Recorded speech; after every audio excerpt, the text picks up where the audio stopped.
Ballot box को चुरा के ले जाना, तोड़ फोड़ करना, और जो गांव का जो रास्ता है जिससे लोग वोटिंग करने जाते हैं वो रास्ता को ही गायब कर देना, और किसी का पार्टी कैंडिडेट को किडनैप कर लेना, ऑल दिस थिंग, ये सब चीज प्ले पॉलिटिक्स टर्मिनोलॉजी के अंदर अप्लाई हो सकती है, क्योंकि वी आर ऑल जीतने के लिए हम लोग गलत तरीके को आजमा रहे हैं।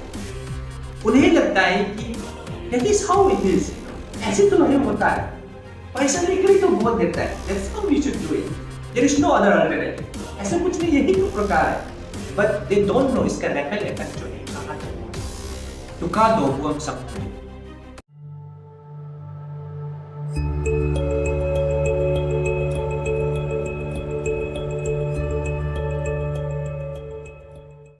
जय मसीह, मैं आरसी राय आपको आज का ये जो थियोलॉजिकल टॉक शो है उस पर मैं स्वागत करता हूं। आज हम चर्चा करेंगे क्या एक मसीही को राजनीति में हिस्सेदारी लेना चाहिए, अगर ले भी तो किस प्रकार से हो। इस विषय पर बात करने के लिए मैंने स्पेशली इनवाइट किया एवेंजलिस्ट तामे जामो सर को, जो न्यू लाइफ बाइबल कॉलेज में एज ए लेक्चरर प्रभु की सेवा करते हैं और काफी जाने माने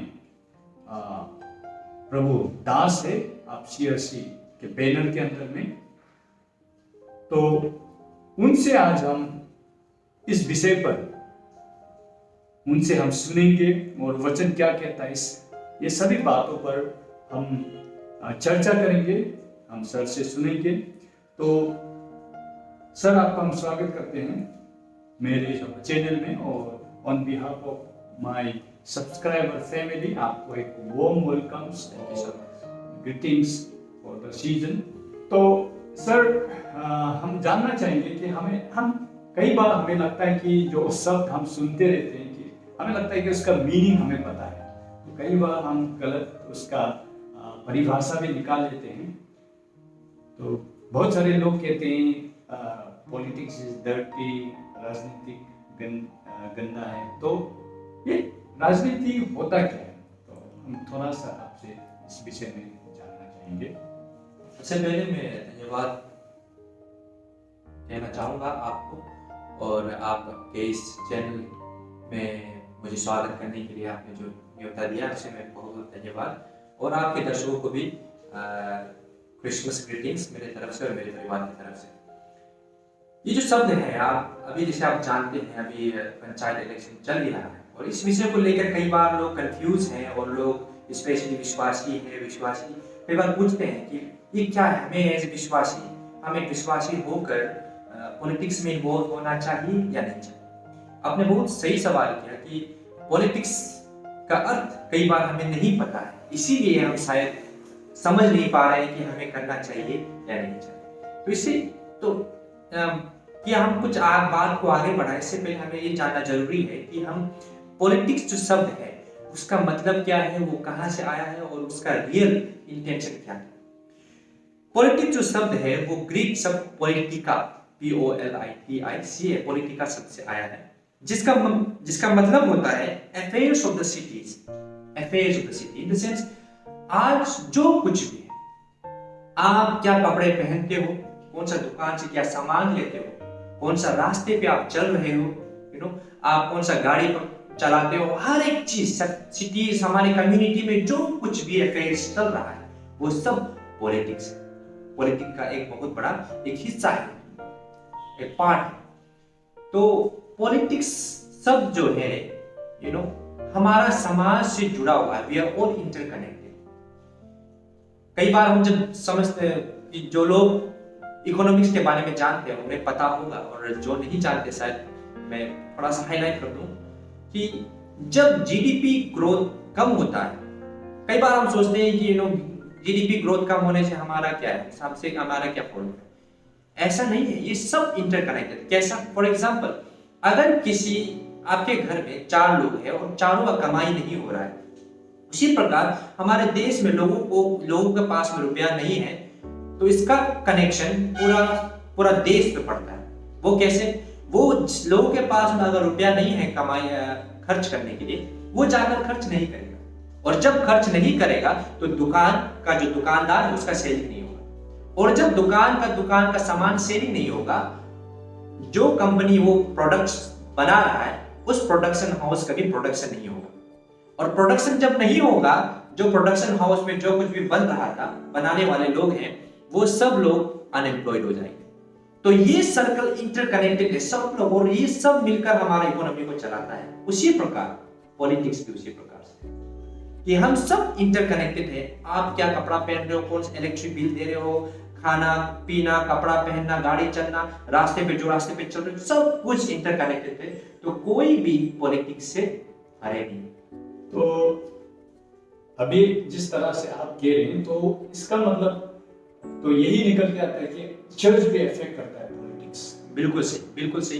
तो जब हम कम्युनिटी के बात करते हैं, कम्युनिटी को बताते हैं कि हम सब लोग कम्युनिटी में हैं, तो इवन चर्च, विश्वासी, सब वो भी पॉलिटिक्स के अंदर में आता है। तो we all are involve in politics in another. तो जैसे सर से हमने जवाब हमें मिला कि पॉलिटिक्स का अर्थ क्या है। अब कई सारे विश्वासी को ये शिक्षा मिला हुआ है कि हमें पॉलिटिक्स में हिस्सेदारी नहीं लेना चाहिए। कोई कहता है कि कोई शायद प्रभुदास भी ऐसा कहते हैं कि हमें ज्यादा पॉलिटिक्स में हिस्सेदारी नहीं लेना चाहिए, और फिर कुछ ऐसे होते हैं कि कहते हैं कि आपको पूरा पॉलिटिक्स में घुसकर इसमें काम करना चाहिए, इसमें बदलाव लाना चाहिए। तो एक आखिर मतलब एक विश्वासी इस पॉलिटिक्स के प्रति उसका नजरिया कैसा हो और उसका हिस्सेदारी कैसा हो, सर जरा आप बताइए। ये सवाल जब भी लोग मुझसे कई बार पूछते हैं तो मैं उन्हें हमेशा एक करेक्शन करता हूँ कि ये सवाल ही गलत है कि हमें पॉलिटिक्स में इन्वॉल्व होना चाहिए कि नहीं। जैसे कि मैंने बताया, हम ना चाहकर भी पॉलिटिक्स के एक भाग हैं। पॉलिटिक्स में वी आर ऑलरेडी इन्वॉल्व।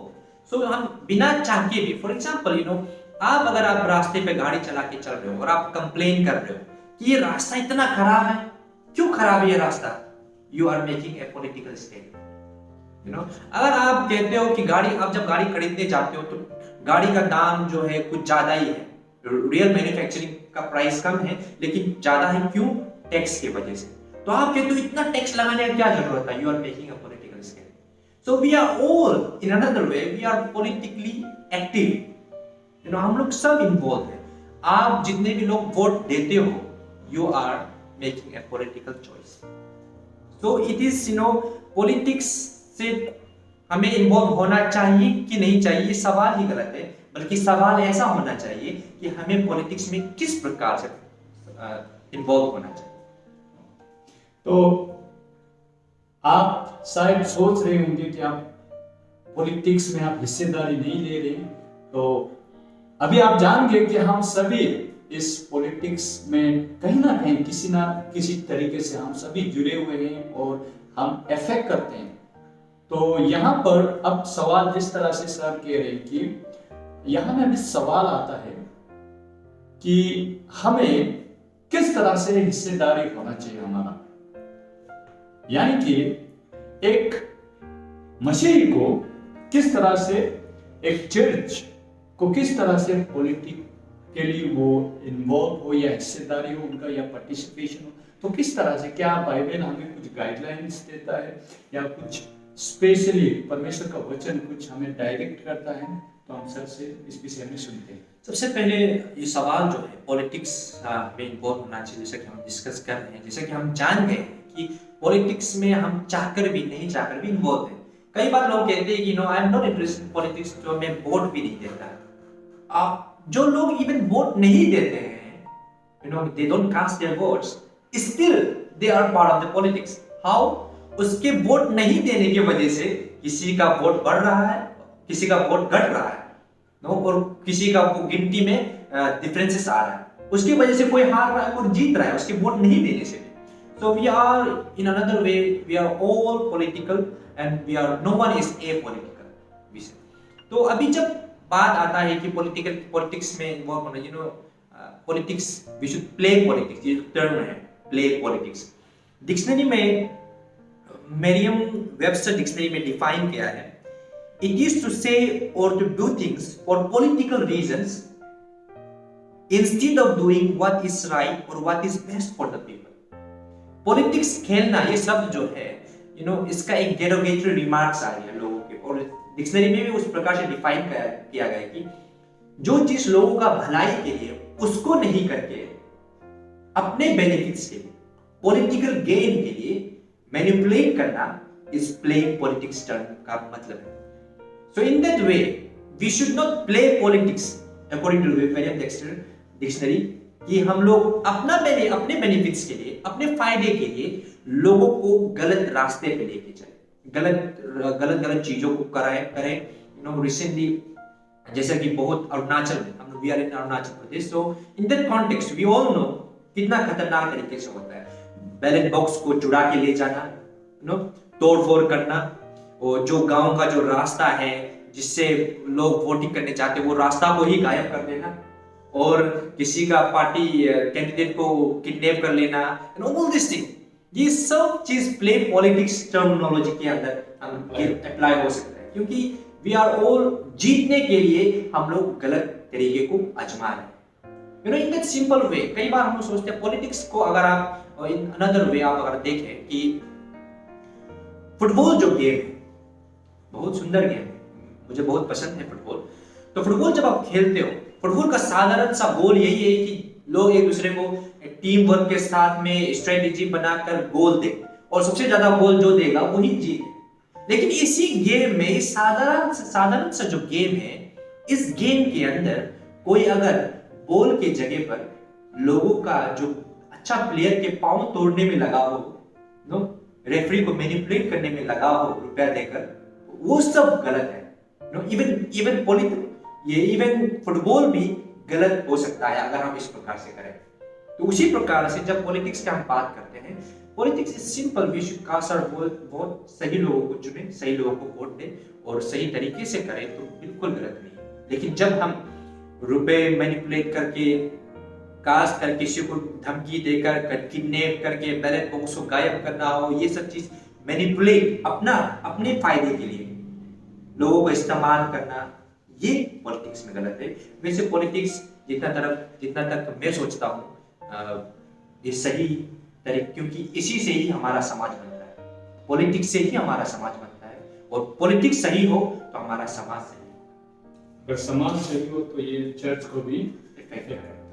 देखिए, हमें ये समझना होगा, कई बार हम बहुत सारे कंप्लेन करते हैं प्रगति नहीं हो रहा है, स्कूल, इंफ्रास्ट्रक्चर, रोड, ये सारा चीज जो है सही नहीं है. तो हम कई बार इस विषय को लेके हम बहुत ही सारे हमारे अंदर में करवाहट एक रहता है कि विकास क्यों नहीं हो रहा है. तो लेकिन जब हमें सच में इस विकास में हिस्सेदारी लेने का जब मौका आता है तो हम कई बार हमारा जिम्मेदारी से हम चूक जाते हैं. तो सर यही बता रहे हैं हमारा कि हम सभी को हिस्सेदारी लेना चाहिए. देखिए, आप का कहने का मतलब ये है कि आप वोट नहीं करते तो भी एक पॉलिटिकली आप एक्टिव हो रहे हैं. तो किसी को आप नहीं जिता रहे हैं और किसी का काउंट कम कर रहे हैं या किसी का बढ़ा रहे हैं. तो सर क्योंकि हम मसीही हैं और ये बात तो साफ है कि जब कोई नियम बन के आता है, जैसे बाइबल भी हमें बताता है कि उच्च पद पर जो है उनका सम्मान होना चाहिए, और परमेश्वर सर्वशक्तिमान परमेश्वर है, वो सॉवरेन लॉर्ड है. तो इवन जितने रूलर्स है वो भी परमेश्वर के दास है, अधीन है, जिस तरह से रोमन्स चैप्टर 13 वर्स 17 में हम देखते हैं. तो सर जरा सा हमें हमारे जैसे मैं कह रहा था कि जो नियम बन के लेजिस्लेचर में जाके जो नियम बन के आएगा, जो इलेक्ट होके जाएगा, वो चर्च को भी अपने घेरे में ले लेगा, इवन परिवार, सारा समाज उसमें आता है. तो हमें वचन से थोड़ा एजुकेट कीजिए, हमें थोड़ा इनलाइट कीजिए कि किस तरह से हो घुसे. जैसे आप कह रहे हैं कि बहुत सारा प्लेन पॉलिटिक्स का जो आप बात कर रहे थे, चाहे बहुत तरीके से इवन पैसे देकर भी वोट खरीदा जाता है, बहुत सारी जगह में इवन मसल पावर से भी इन्फ्लुएंस किया जाता है। बहुत सारे जगहों पर ये प्रिविलेंट है, ये चीज़ दिखता है, हम सभी इस बात को समझते हैं। तो ये सारी चीज़ों से, ये सारे प्रभाव से हम बचकर एक राइचियस वे में कैसे हमारा पार्टिसिपेशन हो, जरा हमें इस विषय में बताएं। ये बहुत ही इम्पोर्टेंट है। एज ए मसीही होने के नाते में फुल टाइम वर्कर हम सबको ये सब, जैसे कि मैंने आगे बताया कि we are all participating in politics. चाहे आप चर्च के एक पास्टर हो, चाहे आप विश्वासी हो, हम सब लोग। और कुछ नियम अगर पॉलिटिक्स का बन के भी आता है तो ऐसा नहीं कि चर्च के लिए अप्लाई नहीं होता, विश्वासी के लिए अप्लाई नहीं होता, हम सब के लिए अप्लाई होता है। So in that way we are also involve in politics. और इसी प्रकार से हम लोग इसीलिए इम्पोर्टेंट लेकर भी इसको ये चुनना जरूरी है कि सही लोग चुने। इसीलिए मैं कई बार कहता हूँ कि मैंने अपना फेसबुक पोस्ट में भी लिखा था कि spirituality, our spirituality is meaningless if we do not impact our society positively. और वचन भी हमें कहता है, वचन भी हमें वही कहता है कि अगर परमेश्वर का कहना ये है कि हम लोग पर दुनिया के लिए ज्योति बनना चाहिए, नमक बनना है, salt, we are the salt of the world.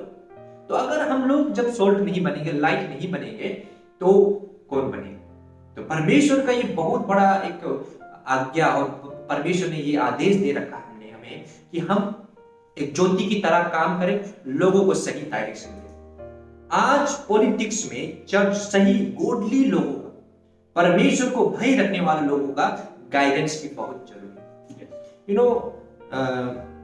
Napoleon Bonaparte once he said very rightly, उनका कहना यह था कि the world suffers a lot not because of the violence of bad people but because of the silence of the good people।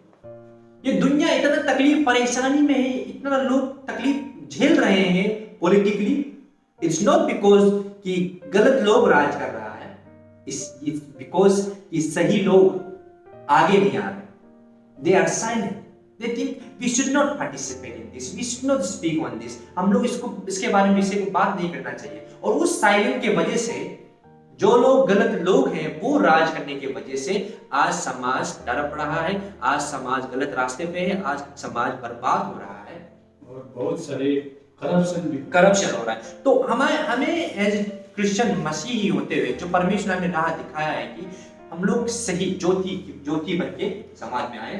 अपने हमारा spirituality, में कई बार कहता हूँ कि हमारा जो स्पिरिचुअलिटी है ये चर्च में सीमित नहीं होना चाहिए।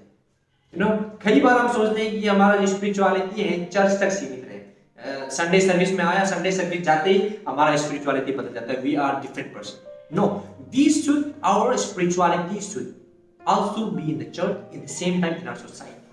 आपके पड़ोसी के साथ में, आपके आजू बाजू के साथ में, आपके लोग, आप समाज, जो समाज में रह रहे हैं वो समाज में आप सही इंपैक्ट करना चाहिए।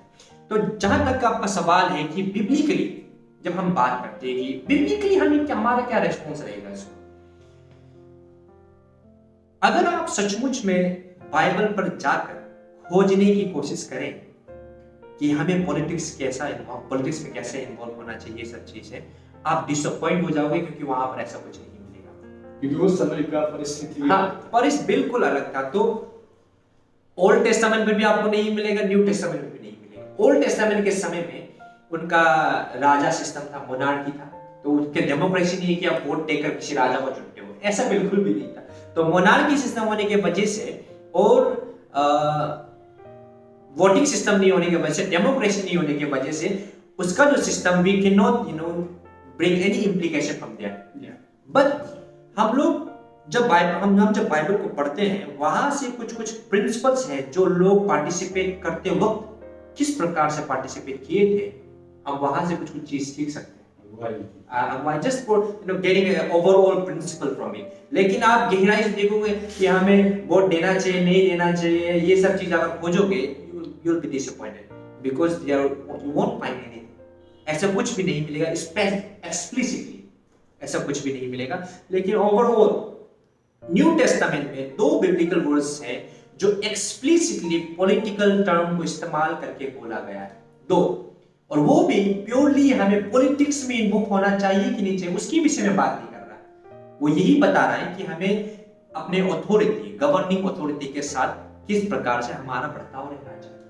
उसमें से 2 वर्स है। फर्स्ट है 1 तिमोथी चैप्टर 2 वर्स 1 to 4। वहां पर अपोस्टल पॉल अपने तिमोथी जो उसका जो स्पिरिचुअल सन है उसको ये आदेश दे रहा है कि हमें अपना जो रूलिंग गवर्निंग बॉडीज है, जितने भी हमारा जो शासक है, उनके लिए प्रार्थना करना चाहिए। प्रार्थना करें, और क्या प्रार्थना करना ये भी स्पेसिफिकली बताया गया। ये प्रार्थना करें, यहाँ पे लिखा है I urge that supplications, prayer, intercessions and thanksgiving be made for all people, for kings and all who are in high positions. Why? That they may lead a peaceful and quiet life. That we may lead a peaceful and quiet life. वो अगर सही तरीके से शासन करेंगे तब ना हम शांति से जी पाएंगे। If there is no corruption, if there is nothing wrong going on, यहाँ पर गलत चीज नहीं हो रहा, तो हम शांति से जी पाएंगे, right? So we should pray for our authorities, higher authorities के बारे में प्रार्थना करना। ये first biblical reference specifically governing bodies के लिए बोला है। सेकंड जो है, आप जिसे बता रहे थे रोमन चैप्टर 13 के बाद, वहां पर भी यहाँ पर यही बोला है कि गवर्निंग अथॉरिटीज के अधीन में रहो, सब्जेक्टेड, क्योंकि हर जितने भी गवर्निंग बॉडीज को बनाया हुआ परमेश्वर चुनता है और परमेश्वर के द्वारा ही चुना गया है वो लोग, और उनके लिए उनके अधीन में रहे जब भी। वो 2 चीज है बिब्लिकल बाइबल में स्पेसिफिकली। अदरवाइज आप कहीं पर भी बाइबल में आपको स्पेसिफिकली पॉलिटिक्स में इन्वॉल्व होना चाहिए कि नहीं होना चाहिए, नहीं मिलेगा। तो जहां तक कि अगर आप कहें कि मेरा पर्सनल, अगर एज ए प्रभु के दास और बिब्लिकल प्रिंसिपल के हिसाब से अगर आप पूछें किस प्रकार से हमें अभी, क्योंकि बाइबल में आपको क्लियरली एक्सप्लिसिट ये नहीं मिल रहा है, तो हमें किस प्रकार से भागीदारी, हम किस प्रकार से इन्वॉल्व हो पॉलिटिक्स में, अगर आप मुझसे जानना चाहते हैं तो मेरा राय यही होगा। सबसे पहले मैं एक बिब्लिकल कहानी को लेकर आपको बताना चाहूंगा। एक प्रभु का दास था मिकाएल, हिब्रू में लिखता है मिकाएल बेन इमला। बेन इमला का मतलब होता है, बेन मतलब सन, इमला पिताजी का नाम। मिकाएल है इमला का बेटा, ठीक है। ये प्रभु का दास था, प्रॉफिट। एक जूदा का राजा और इजराइल का राजा एक दिन साथ में मिलकर डिस्कस कर रहा था, पॉलिटिकल डिस्कशन। तो लेकिन ये कॉन्टेक्स्ट जो है, ये कॉन्टेक्स्ट वोटिंग के कॉन्टेक्स्ट में नहीं है, ये कॉन्टेक्स्ट प्योरली वार का कॉन्टेक्स्ट है। जूदा का राजा और इजराइल के राजा के बीच में जैसे दोनों बैठकर डिस्कस कर रहे थे, तो उस वक्त तो जूदा का जो इजराइल का जो राजा, वो बोला है कि जो आजू में जो जमीन है वो हमारा इलाका है, हमें वहां पर लड़ाई करना चाहिए और उसे वापस हासिल कर लेना चाहिए। लेकिन जब ये बात करते वक्त जूदा का राजा ने कहा कि क्यों ना हम पता करें पहले कि परमेश्वर क्या चाहता है, हमें जानना चाहिए कि नहीं चाहिए, हमें जीत मिलेगा कि नहीं मिलेगा। तो जो इजराइल का जो राजा है वो क्या करता है, अपना जो प्रॉफिट्स है, प्रभु के अपना जो प्रॉफिट्स है उनको सबको बुलाता है, वो बोलता है प्रोफेसी करो, आप लोगों का परमेश्वर क्या डायरेक्शन देगा। तो बोलते समय में कुछ प्रॉफिट्स खड़े होकर बोलते हैं, ज्यादातर प्रॉफिट्स खड़े होकर बोलते हैं कि आप लोग लड़ाई करो, परमेश्वर का आदेश है और परमेश्वर विजन दिखा रहा है कि जीतेगा, जैसे भी जीतेगा। और जब ऐसे बोलते समय सब आकर वही अच्छा बात कर रहा है, करते वक्त जब ऐसा कर रहा था, उस वक्त जो जूदा का राजा है वो थोड़ा बोल्डली राजा था। उसने कहा कि सब लोग तो अच्छा ही बोल रहा है, कोई परमेश्वर का, सच्चा परमेश्वर का कोई दास है क्या, उसी को बुलाओ। तो उसने कहा जो इजराइल का राजा है एक, लेकिन वो हमेशा मेरा अगेंस्ट में प्रोफेसी करता है। तो बोला उसी को बुलाओ। क्यों बोला, ऐसे राजा, उसका भी सुनना जरूरी है, बुलाओ। तब जाकर कुछ प्रॉफिट्स गए मिकाई के पास में, उसको फोर्स करके लेकर आए कि आओ। और जब रास्ते में लेकर आ रहा था, बोला है, ये भी पता है उसको, ये सजेशन भी दिया है, ज्यादातर प्रॉफिट्स वो राजा के मतलब फेवर में बात कर रहा है कि लड़ो और जीत मिलेगा। तुम भी, सब लोग बोल रहे हैं, इसीलिए तुम भी वो लोग जो बोल रहे हैं उसी को बोलो, अलग कुछ प्रोफेसी मत करो, ठीक है। लेकिन मिकाया वो अपना सब 1 किंग 22 वर्स 13 to 14 में लिखा था, उसमें मिकाया का जो शब्द है वो बहुत इंपॉर्टेंट है, ठीक है। वो क्या बोलता है, but Micaiah replied, as surely as the Lord lives, I will say only what the Lord tells me to say. आप राजा क्या चाहता है उसके लिए मैं नहीं बोलूंगा, लेकिन परमेश्वर जो चाहता है मैं उसे। तो मैं वही गाइडेंस, उसकी कहानी के द्वारा मैं यही गाइडेंस देना चाहता हूँ। अभी बहुत लोग प्रॉफिट लोग निकले निकल रहा होगा कि आप प्रभु का वचन, ये रिवलेशन आ रहा है, ये आ रहा है, आप जीतेगा, वो जीतेगा। कई बार कुछ प्रॉफिट्स हैं जो रुपए लेने के लिए, रुपए को because getting something from that political party लेकर सही अच्छा प्रोफेसी कर रहा है। लेकिन हमें प्रभु के दास होने के नाते, प्रभु के वचन को जानने वाला, we should be like Micah, कि चाहे कुछ भी हो जाए, चाहे कितना करोड़ रुपए भी क्यों ना दे, जो परमेश्वर चाहता है मैं उसी को गलत नहीं करूंगा, सही चीजों को बताऊंगा। दैट्स फर्स्ट थिंग, रुपए लेकर आप प्रोफेसी मत करो। ओके, तो यही सिद्धांत मैं आप सभी को भी देना चाहता हूँ। जो चुनने का अधिकार हमें मिला, यानी कि आप पहले तो उस कैंडिडेट को देखेंगे, पहले तो आप उस कैंडिडेट को देखेंगे, उसके बाद उसका जीवन, उसका आइडियोलॉजी और उसका पर्सनल लाइफ को भी आप देखकर, उसके बाद में जब आप चुनेंगे, कई बार ये सिर्फ ये हर जगह की बात है, कुछ ना कुछ बेनिफिट लेकर कई बार लोगों का चुनने का जो समझ है वो बिगड़ जाता है, चाहे वो पैसे हो या कुछ देकर, कुछ रीजंस होते हैं जिससे लोग बदल जाते हैं। तो जैसे अभी आपने कहा, किसी का दबाव या पैसे से हमें चुनने का या प्रभु का इच्छा के विरुद्ध जाना नहीं चाहिए। तो आप क्या कहेंगे ऐसे लोगों के लिए जो कई बार मतलब कुछ लालच से या किसी कारण से मतलब ये ले लेते हैं, ऐसे बिलीवर, इस चीज को हमें कैसे प्रतिक्रिया या कैसे देखना चाहिए? सबसे पहले मैं कई बार इस विषय में सोचता आया हूँ और मैं देखता भी आया हूँ, और मुझे एक अजीब बात ये लगी कि लोग अनजाने में ये कर रहे हैं। उन्हें लगता है they are innocent, actually we can not जज देम। उन्हें लगता है कि that is how it is, ऐसे तो है, होता है, पैसा लेकर ही तो बोल देता है, that's how we should do it, there is no other alternative, ऐसे कुछ नहीं, यही तो प्रकार है। बट दे डोंट नो इसका रिपल इफेक्ट जो है कहां तक पहुंचता है। दे डोंट रियलाइज कि उनका रुपए लेने की वजह से, क्योंकि वो अकेला नहीं ले रहा, वो ले रहा है तो बाकी कम्युनिटी भी ले रहा है, वो कम्युनिटी ले रहा है, सब ले लेने की वजह से आप जो डेवलपमेंट का जो पैसा है आप अपने जेब में डाल रहे हो। ठीक है, आप जब अपने डेवलपमेंट का पैसे को अपने जेब में डाल रहे हो, you don't have right to speak about the roads, खराब सिचुएशन के बारे में, खराब रास्ते के बारे में, इलेक्ट्रिसिटी ढंग से लाइट नहीं आ रहा, आप कैंडल जला के बेच रहे हो, आप you have no right to curse electric department. रास्ता खराब है, रास्ते के बारे में आपको बोलने का हक नहीं, पानी नहीं आ रहा उसके बारे में बोलने का हक नहीं, ये मेडिकल फैसिलिटी सही से नहीं मिल रहा, you don't have any rights to speak about it, because आप रुपए ले लियो अपना भाग जो कमाई था, और वो आफ्टर ऑल पॉलिटिशियन भी तो उसके पास में कोई पैसा का पेड़ नहीं है ना जो तोड़ तोड़ के दे रहा है, वो कहां से दे रहा है, वो डेवलपमेंट फंड को ही आपको दे रहा है, क्योंकि बिकॉज देयर आल्सो वो लोगों को भी मजबूर किया गया है, उसे अगर जीतना है, और जीतने के लिए कई बार लोगों का ही कहते हुए मैंने सुना है कि क्लियरली बोलते हैं लोग, हम लोग तो हमको जो पैसा देगा उसको ही वोट देगा। Obviously, that kind of mindset की वजह से पॉलिटिशियन मजबूर हो जाता है रुपए देने के लिए। So I would request, लोगों को नहीं कहकर भी एटलीस्ट मैं अपने विश्वासियों को तो कम से कम कह सकता हूँ, जो विश्वासी परमेश्वर को भय रखता है, परमेश्वर डरता है, परमेश्वर को जानता है, आप कम से कम, बाकी से मैं एक्सपेक्ट नहीं करता, लेकिन आपसे कम से कम मैं ये एक्सपेक्ट करता हूँ कि एटलीस्ट रुपए ना ले, कोई पॉलिटिशियन देने की कोशिश भी करे तो कहें, instead of giving this money to me, ये पैसा मुझे देने के बजाय आप हमारे गांव का रास्ता को बढ़िया, हमारा ना गांव का जो ब्रिज बना रही है उसे ब्रिज को बना रही, स्कूल को ठीक करो। गवर्नमेंट स्कूल का हालत इतना खराब है, आप सबको पता है।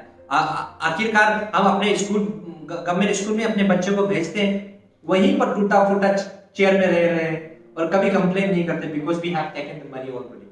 सो इंस्टेड ऑफ टेकिंग मनी, उन्हें कहे कि मेरा बेटा जहां पर पढ़ रहा है गवर्नमेंट स्कूल, उससे बेहतर है जो मेरा पत्नी जो प्रेग्नेंट होकर जो हॉस्पिटल में पड़ा हुआ है वो हॉस्पिटल को बेहतर है, मैं जो रास्ता से गुजर के जाता हूं वो रास्ता को बेहतर है, मैं जो इलेक्ट्रिक डिपार्ट जो घर में मेरा इलेक्ट्रिक कुकर से खाना बना रहा हूँ उस वक्त बीच में लाइट गायब ना हो, उसे ठीक करो। पानी ताकि कपड़े धो सकूं, पीने का लायक पानी मिले, उसे ठीक करो। I want it. And once, जैसे मैंने शुरुआत में आपको बताया, पॉलिटिकल शब्द जो है ग्रीक शब्द पॉलिटिका से आया है, इसका मतलब होता है कम्युनिटी अफेयर्स।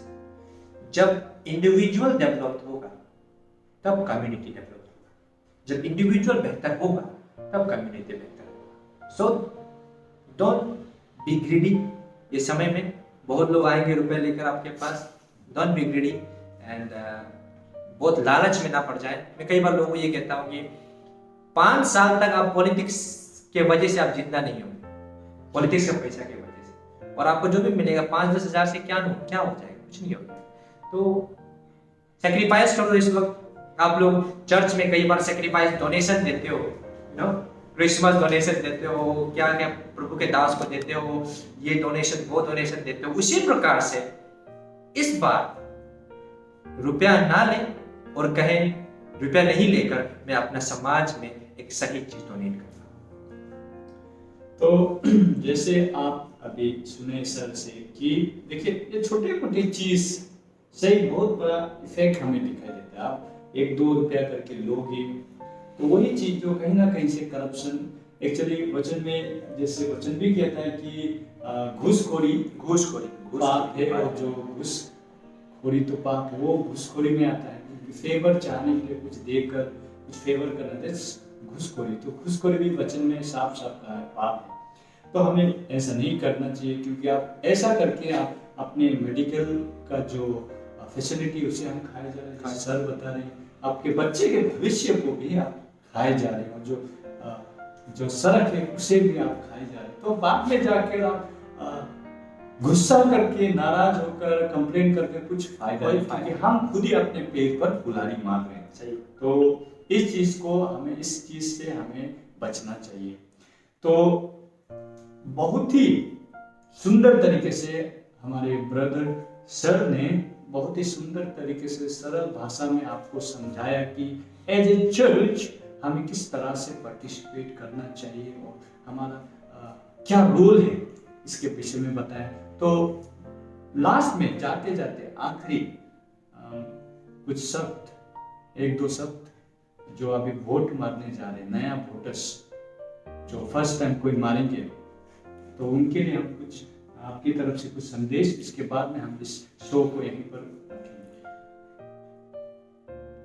इससे पहले कि हम इस शो को समाप्त करें, मेरी तरफ से मैं वही मैंने जो पहले शुरुआत में कहा था उसे मैं फिर से दोहराना चाहूँगा। Our spirituality is meaningless।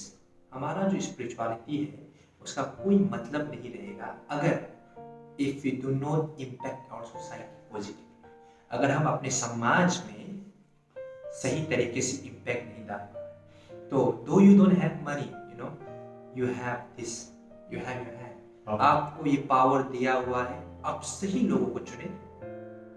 कई बार लोगों को ये कहते हुए सुना है कि there is a trend in Arunachal कि निशी में इस प्रकार से लोग कहते हैं कि क्या